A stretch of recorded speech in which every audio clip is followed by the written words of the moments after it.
Ibu bapa, saudara-saudari umat beriman yang terkasih di dalam Tuhan, marilah kita mengawali permenungan kita pada hari ini dengan membuat tanda kemenangan kita. Dalam nama Bapa dan Putra dan Roh Kudus. Amin. Bacaan dari Injil Matius bab 18 ayat 21 sampai 35. Sekali peristiwa Petrus datang kepada Yesus dan berkata, "Tuhan, sampai berapa kalikah aku harus mengampuni saudaraku jika ia berbuat dosa terhadap aku? Sampai 7 kali?" Yesus berkata kepadanya, "Bukan, aku berkata kepadamu, bukan sampai 7 kali, melainkan sampai 70 kali 7 kali. Sebab hal kerajaan surga itu seumpama seorang raja yang hendak mengadakan perhitungan dengan hamba-hambanya. Ketika ia mulai mengadakan perhitungan itu, dihadapkanlah kepadanya seorang yang berhutang 10.000 talenta. Tetapi karena orang itu tidak mampu melunasi hutangnya, raja itu memerintahkan supaya ia dijual beserta anak istri dan segala miliknya untuk membayar hutangnya. Maka sujudlah hamba itu menyembah dia, katanya, 'Sabarlah dahulu, segala hutangku akan kulunaskan.' Lalu tergeraklah hati raja itu oleh belas kasihan akan hamba itu, sehingga ia membebaskannya dan menghapuskan hutangnya. Tetapi ketika hamba itu keluar, ia bertemu dengan seorang hamba lain yang berhutang 100 dinar kepadanya. Ia menangkap dan mencekik kawannya itu, katanya, 'Bayar hutangmu.' Maka sujudlah kawannya itu dan memohon kepadanya, 'Sabarlah dahulu, hutangku itu akan kulunaskan.' Tetapi ia menolak dan menyerahkan kawannya itu ke dalam penjara sampai dilunaskan segala hutang itu. Melihat itu kawan-kawannya yang lain sangat sedih, lalu menyampaikan segala yang terjadi kepada tuan mereka. Maka raja itu menyuruh memanggil hamba pertama tadi dan berkata kepadanya, 'Hai hamba yang jahat, seluruh hutangmu akan kuhapuskan, karena engkau memohonnya kepadaku. Bukankah engkau pun harus mengasihani kawanmu, seperti aku telah mengasihani engkau?' Maka marahlah tuannya itu dan menyerahkan dia kepada algojo-algojo, sampai ia melunaskan seluruh hutangnya. Demikianlah Bapa-Ku yang di surga akan berbuat terhadap kamu, apabila kamu masing-masing tidak mengampuni saudaramu dengan segenap hatimu." Demikianlah sabda Tuhan.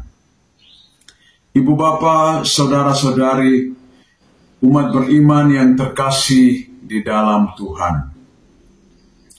Manusia sebagai makhluk sosial senantiasa membangun relasi komunikasi dengan pribadi manusia yang lain.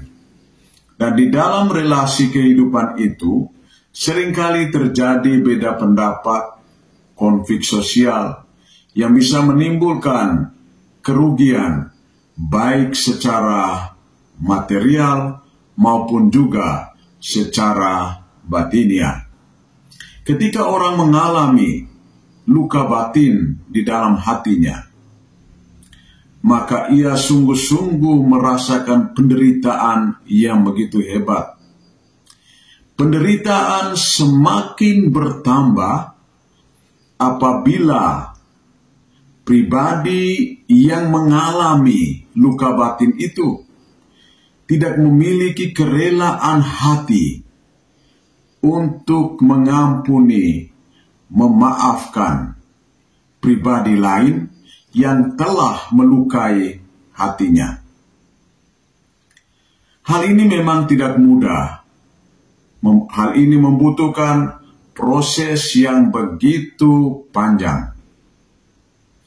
Pengampunan merupakan suatu proses yang harus dijalani oleh pribadi-pribadi yang merasa terluka untuk melihat hal-hal yang negatif yang telah merusak dirinya dan mau melihat kembali dari aspek yang positif.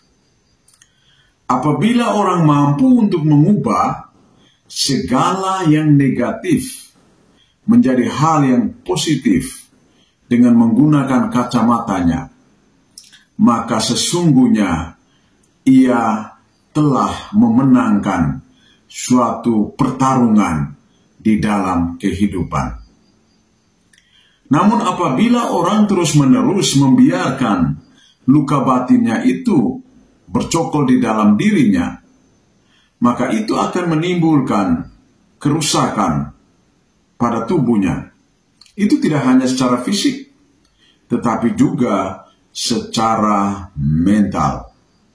Oleh karena itu, orang harus belajar terus-menerus, belajar tanpa henti untuk melakukan rekonsiliasi dengan diri sendiri dan juga dengan sesama.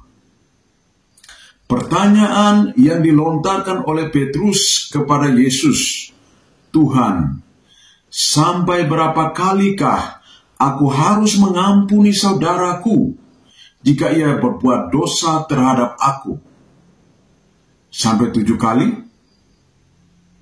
Yesus berkata kepadanya, "Bukan, aku berkata kepadamu, bukan sampai 7 kali, melainkan sampai 70 kali 7 kali.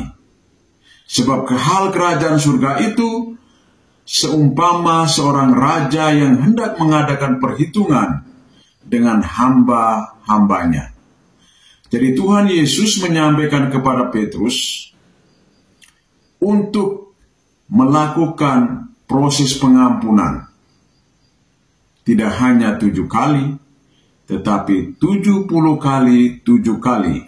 Artinya pengampunan yang tidak terbatas. Tuhan Yesus membentangkan satu perumpamaan. Seorang hamba yang memiliki utang kepada tuannya. Di dalam proses relasi itu, hamba menyadari bahwa dia harus memohon pengampunan dari sang tuannya agar hutang-hutangnya itu boleh dibebaskan.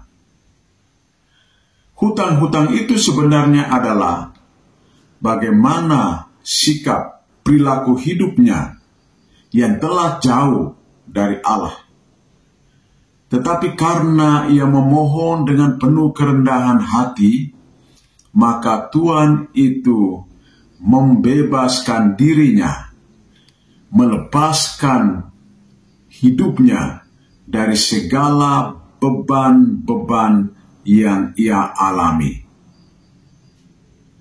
Pengampunan yang ia terima dari Tuhan harus ia praktekkan juga kepada pribadi manusia yang lain. Jika ia tidak mempraktekkan itu, berarti ia tidak tahu berbalas budi terhadap Allah yang telah menerimanya, mengampuninya, dan mau memperlakukan dia sebagai pribadi yang benar. Tuhan mengundang dan mengajak kita supaya setelah kita menerima rahmat pengampunan dari Allah, maka kita juga harus belajar untuk menerima pengampunan, memberi pengampunan kepada orang lain, agar kita pun juga belajar untuk saling mengampuni satu dengan yang lain. Saya yakin dengan bantuan rahmat Allah sendiri, maka kita juga akan mampu untuk saling mengampuni, saling menerima, satu dengan yang lain. Karena dengan mengampuni, maka kita juga akan diampuni. Dengan mengasihi, maka kita juga akan dikasihi. Semoga Tuhan membantu dan menolong kita, agar kita lebih berani dengan rendah hati mau mengampuni, memaafkan, dan menerima orang lain apa adanya mereka, sebagaimana Tuhan menerima diri kita dengan segala adanya kita. Tuhan memberkati kita. Dalam nama Bapa dan Putra dan Roh Kudus. Amin.